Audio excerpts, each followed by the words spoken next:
ഡ്രൈവറായി വന്നയാളുടെ സാമ്പത്തിക സ്രോതസ് പറഞ്ഞത് ആന്റണി പെരുമ്പാവൂരിനെക്കുറിച്ചോ? വ്യക്തത വരുത്തി സാന്ദ്ര തോമസ്.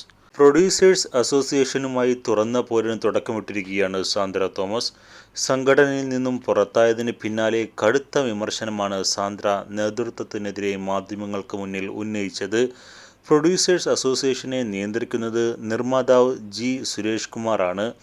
കിം ജോങ് ഉന്നിനെ പോലെയാണ് സുരേഷ് കുമാറിൻ്റെ നയങ്ങളെന്നും സാന്ദ്ര തോമസ് വിമർശിച്ചു.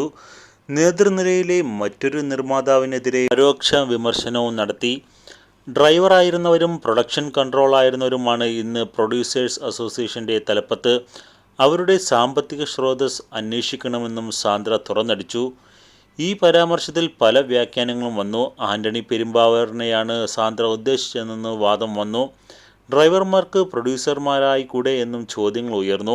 ഇപ്പോഴിതാ തൻ്റെ പരാമർശത്തിൽ വിശദീകരണം നൽകുകയാണ് സാന്ദ്ര തോമസ്. ഡ്രൈവറായിരുന്നവർക്ക് നിർമ്മാതാക്കളായി വരുന്നതിൽ ഒരു കുഴപ്പവുമില്ല. തൻ്റെ പരാമർശം ആ അർത്ഥത്തിൽ അല്ലെന്ന് സാന്ദ്ര പറയുന്നു. ഞാൻ ആരെയും വേർതിരിച്ച് കണ്ടിട്ടില്ല. ഓരോരുത്തരെയും വ്യക്തികളായാണ് കാണാറ്. അവരുടെ ജോലി നോക്കിയല്ല. എല്ലാവർക്കും ഒരേ ബഹുമാനം കൊടുക്കുന്ന ആളാണ് ഞാൻ. ഡ്രൈവർമാർക്ക് പ്രൊഡ്യൂസേഴ്സ് അസോസിയേഷൻ്റെ തലപ്പത്തെത്തി എന്ന് പറഞ്ഞത് കാരണമുണ്ടെന്നും സാന്ദ്ര തോമസ് വ്യക്തമാക്കി. ആന്റണി ചേട്ടനെയാണ് ഞാൻ പറഞ്ഞതെന്ന് പലരും പറയുന്നു. ഞാൻ അത് ആലോചിച്ചിട്ട് പോലുമില്ല. ഞാൻ പറഞ്ഞത് ആൻഡോ ജോസഫിനെ കുറിച്ചാണ്.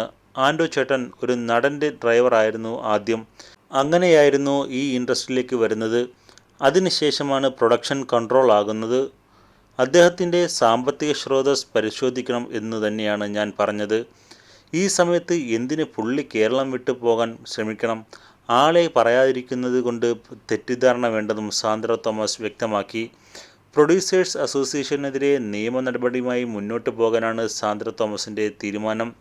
പുറത്താക്കിയ നടപടി റദ്ദാക്കണമെന്നും തീരുമാനം അടിയന്തരമായി സ്റ്റേ ചെയ്യണമെന്നും ആവശ്യപ്പെട്ടുകൊണ്ട് സാന്ദ്ര കോടതിയെ സമീപിച്ചിട്ടുണ്ട്.